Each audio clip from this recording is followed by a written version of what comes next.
বাড়িতে butter chicken বানাবো তার রেসিপি আজকে আমি আপনাদেরকে দেখাবো। বাজার থেকে বোনলেস চিকেন ছোট ছোট করে কেটে নিয়ে এসেছি। ওটা ভালো করে ধুয়ে নিয়েছি, নিয়ে ওর মধ্যে লেবুর রস আর নুন মাখিয়ে ভালো করে ওটাকে ধুয়ে নিচ্ছি। অনেক সময় বাজার থেকে চিকেন কিনে নিয়ে আসলে কেউ একটা গন্ধ আসে, সেই গন্ধটা যাতে না আসে তার জন্য এই লেবু আর নুন দিয়ে এটাকে ভালো করে ধুয়ে নিচ্ছি, যাতে গন্ধটা না থাকে, তাতে খেতেও ভালো লাগে। এবার এটাকে আমি ভালো করে ধুয়ে নেব, ধুয়ে নিয়ে ম্যারিনেট করব। চিকেনটার মধ্যে একটু নুন, অল্প করে একটু আদা রসুনের পেস্ট দিয়ে তার মধ্যে একটু গোলমরিচের গুঁড়ো,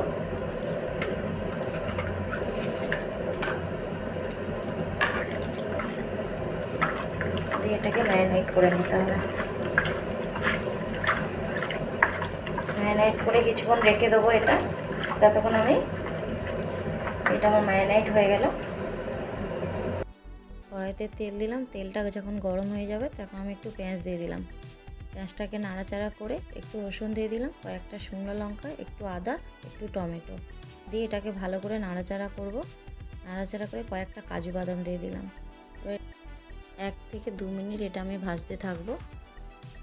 যখন ব্রাউন কালার আসবে তখন একটা বাসনে আমি এটাকে নামিয়ে নেব। নামিয়ে নেওয়ার পরে এটা একটু ঠান্ডা হওয়ার জন্য আমি রেখে দেবো। ঠান্ডা হওয়া মশলাটা এবারে মিক্সারে ঢেলে আমি এটাকে পেস্ট করে নেব।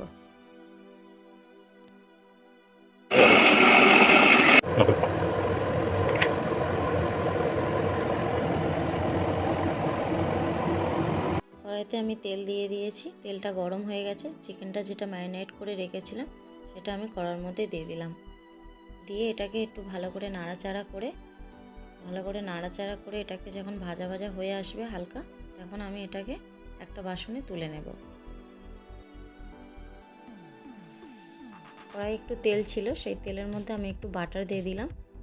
বাটারটা দিয়ে একটু খুন্তি দিয়ে নাড়িয়ে গোটা গরম মশলা দিয়ে দিলাম, একটু রসুন কুচি দিলাম, একটু পেঁয়াজ কুচি দিলাম, দিয়ে এটা খুন্তি দিয়ে ভালো করে নাড়াচাড়া ভালো করে করে নিলাম। করে নেওয়ার পর আগে যে আমি পেস্টটা করে রেখেছিলাম সেটা আমি ওর মধ্যে কড়ার মধ্যে দিয়ে দিলাম। দিয়ে এটা ভালো করে খুন্তি দিয়ে নাড়াচাড়া করে যখন তেলটা ছাড়বে ওর মধ্যে ওই মিক্সারে ধোয়া জলটা আমি কড়ার মধ্যে দিয়ে দেবো। দিয়ে ভালো করে নাড়িয়ে যখন তেলটা ছেড়ে ছেড়ে আসবে, মশলা যখন মনে হবে কষিয়ে গেছে মশলাটা, তখন আমি ওই চিকেনটা ওর মধ্যে দিয়ে দেবো। চিকেনটা দিয়ে ভালো করে নাড়াচাড়া করব খানিকক্ষণ। এইভাবে নাড়াচাড়া করার পর পরিমাণ মতন নুন আর পরিমাণ মতন চিনি দিয়ে দেবো। দিয়ে ভালো করে এটাকে আমি নাড়িয়ে নেব। নাড়িয়ে নিয়ে একটু জল দিয়ে দেবো। জল দিয়ে এটাকে ভালো করে নাড়িয়ে নেব। যখন এটা ভালোভাবে ফুট আসবে এখন আমি এটার মধ্যে একটু বাটার আর একটু কস্তুরি মেথি দিয়ে দেবো। কিছুক্ষণ ফুটিয়ে এটাকে আমি একটা জায়গাতে ঢেলে নেব। ঢেলে নিলে আমার বাটার চিকেন রেডি।